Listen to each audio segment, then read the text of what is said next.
শুরুতেই যে গুরুত্বপূর্ণ খবরের দিকে আজ দুয়ারে রিপোর্টারের শুরুতেই নজর রাখবো। বাংলাদেশের ইস্যু এবার সংসদে। বাংলাদেশের ইস্যু এবার সংসদে, তার কারণ হচ্ছে বাংলাদেশে হিন্দুদের উপর আক্রমণের যে অভিযোগ, আর সেই অভিযোগে সংসদে প্রশ্ন। বাংলাদেশে হিন্দুদের সুরক্ষা নিয়ে বিদেশ মন্ত্রকের বিবৃতি সংসদে। বাংলাদেশের সংখ্যালঘুদের উপর আক্রমণে উদ্বেগ প্রকাশ ভারত সরকারের। সরাসরি চলে যাব, মৈত্রী রয়েছে আমার সঙ্গে, মৈত্রীর সঙ্গে কথা বলবো। মৈত্রী, এই যে বিদেশ সরকারের যে এই যে বিবৃতি, আর সেই বিবৃতি বাংলাদেশের যে হিন্দুদের সুরক্ষা দিতে ঠিক কতটা গুরুত্বপূর্ণ?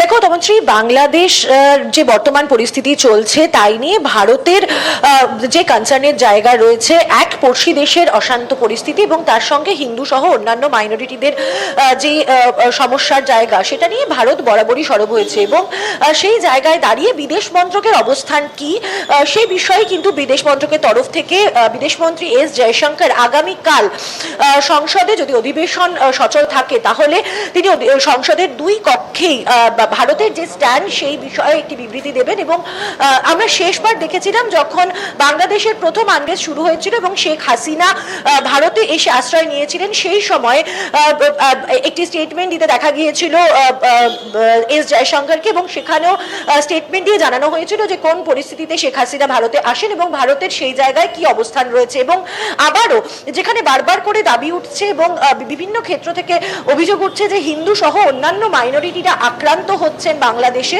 এবং সেখানে বিশেষত সাম্প্রতিক যে ইসকনের ধর্মগুরু তিনি গ্রেপ্তার হওয়া, তার জামিন না হওয়া, সেই সমস্ত বিষয়টা নিয়ে ভারত কিভাবে দেখছে, ভারতের অবস্থান কি, সে বিষয়ে সদনের যারা সদস্য রয়েছে তাদেরকে জানাবে।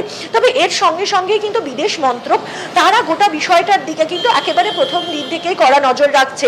ইতিমধ্যেই আমরা দেখেছি বিদেশ মন্ত্রকের তরফ থেকে একটি বিবৃতি দেওয়া হয়েছে। আজকে প্রধানমন্ত্রী দীর্ঘক্ষণ বৈঠক করেন বিদেশমন্ত্রী এস জয়শঙ্করের সঙ্গে সংসদ ভবন চত্বরে। এই বৈঠকে প্রধানমন্ত্রীকে ব্রিফ করা হয় বিস্তারিত বিষয় নিয়ে, অর্থাৎ বাংলাদেশের এই মুহূর্তের কি পরিস্থিতি রয়েছে, ভারতের কি স্ট্যান্ড রয়েছে এবং ভারত আগামী দিনে কি কি পদক্ষেপ করতে চলেছে, সেই সমস্ত বিষয়ে কিন্তু কথা হয়েছে। এবং আমরা জানি যে আগামী মাসে ভারতের এবং বাংলাদেশের সচিব পর্যায়ের বৈঠক রয়েছে। যে বৈঠকের কথা মাথায় রেখে এই মুহূর্তে বাংলাদেশের যে পরিস্থিতি, তাতে বিদেশ মন্ত্রকের কি স্ট্র্যাটেজি রয়েছে সেটাই সদনের যারা সদস্যরা রয়েছেন, অর্থাৎ লোকসভা এবং রাজ্যসভার যারা সদস্যরা রয়েছেন তাদের কাছে বিবৃতি দিয়ে জানাবেন এস জয়শঙ্কর, এমনটাই এখনো পর্যন্ত সিদ্ধান্ত রয়েছে। এর পাশাপাশি এক্সটার্নাল অ্যাফেয়ার্স এর যে স্ট্যান্ডিং কমিটি রয়েছে সেখানেও আগামী 11 তারিখে যে বৈঠক রয়েছে সেখানেও কিন্তু বিদেশ মন্ত্রকের তরফ থেকে একটি রিপোর্ট দেওয়া হবে এবং সেখানে আধিকারিকেরা তারা ব্রিফ করবেন স্ট্যান্ডিং কমিটির সদস্যদের, এমনটাই আমরা জানতে পারছি।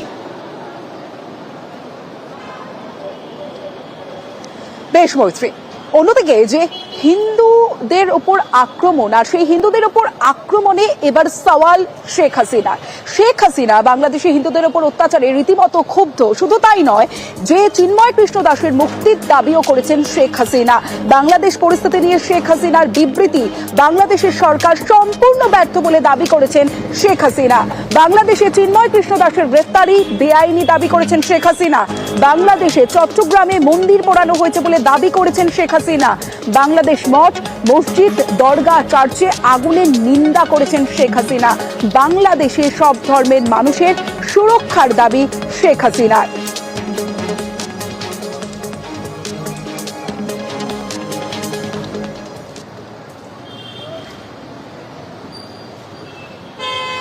বাংলাদেশে হিন্দুদের উপর যে অত্যাচার, সেই অত্যাচারে কেন্দ্র সরকারের পাশে থাকবে তৃণমূল।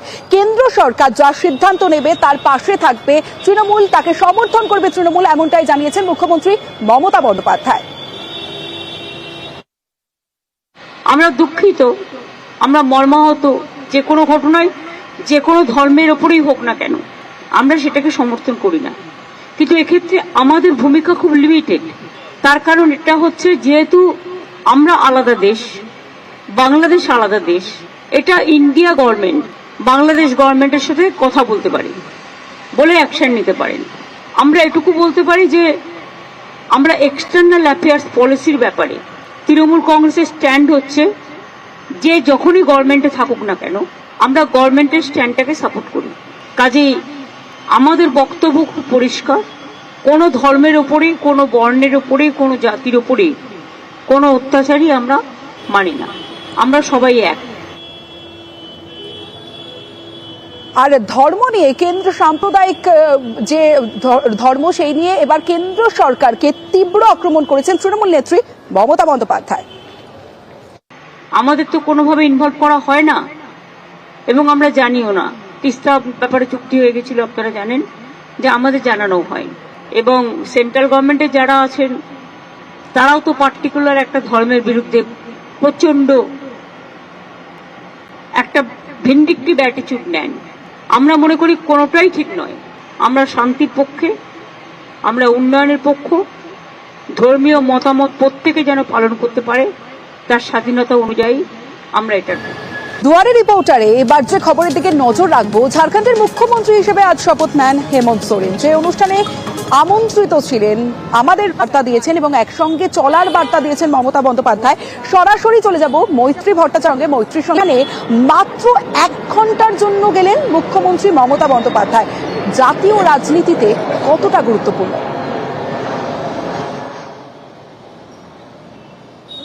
দেখো, অত্যন্ত তাৎপর্যপূর্ণ আজকে মুখ্যমন্ত্রী মমতা বন্দ্যোপাধ্যায়ের এই রাঁচি সফর।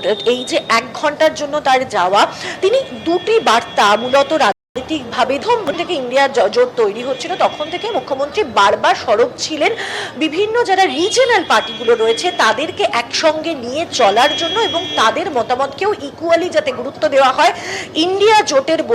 ইন্ডিয়া জোটের ক্ষেত্রে, সে বিষয়ে মুখ্যমন্ত্রী বরাবরই ভোকাল ছিলেন। এবং আজকের যদি ছবিটা একটু দেখা যায়, মুখ্যমন্ত্রী মমতা বন্দ্যোপাধ্যায় উপস্থিত হলেন। হেমন্ত সোরেনের এক পাশে মুখ্যমন্ত্রী মমতা বন্দ্যোপাধ্যায়, অখিলেশ যাদব এবং তেজস্বী যাদব বসলেন এবং অন্য পাশে কারা রইলেন মল্লিকার্জুন খাড়গে এবং রাহুল গান্ধী।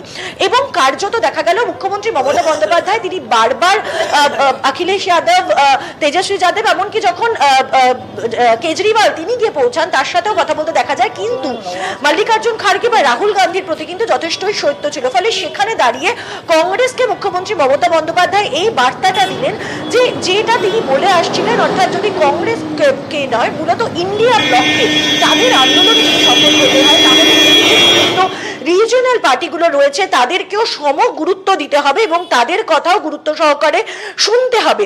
সেই বার্তা একদিক থেকে যেমন তিনি কংগ্রেসকে দিয়েছেন, ইন্ডিয়া জোটের অন্যতম বড় অ্যালায়েন্স, অন্যদিকে একই সঙ্গে এই বার্তা তিনি একটি বার্তা কিন্তু বিজেপিকেও দিয়েছেন। যদি পশ্চিমবঙ্গ এবং ঝাড়খণ্ড এবং উত্তরপ্রদেশকে দেখা যায়, এই সব জায়গায় কিন্তু বিজেপিকে ঠেকিয়ে দিতে পেরেছে এই 3 রাজনৈতিক দল। তৃণমূল কংগ্রেস পরপর 3 বার এবং ঠেকিয়েছে বিজেপিকে। এবং যদি দেখা যায় হেমন্ত সোরেন তিনিও কিন্তু টানা 2 বারের মুখ্যমন্ত্রী হলেন, এটা যদিও তার 4th টার্ম। অন্যদিকে রয়েছেন অখিলেশ যাদব, যারও লোকসভায় তার ফলাফল অত্যন্ত ভালো। ফলে সেই জায়গায় দাঁড়িয়ে বিজেপি বিরোধিতার ক্ষেত্রেও কিন্তু মুখ্যমন্ত্রী মমতা বন্দ্যোপাধ্যায় তাদের যে একজোট তারা রয়েছেন সেই বার্তাও কিন্তু বিজেপির জন্য তিনি আজকে তুলে দিয়েছেন। ফলে রাজনৈতিকভাবে অত্যন্ত তাৎপর্যপূর্ণ ছিল তার আজকের এই উপস্থিত হওয়া।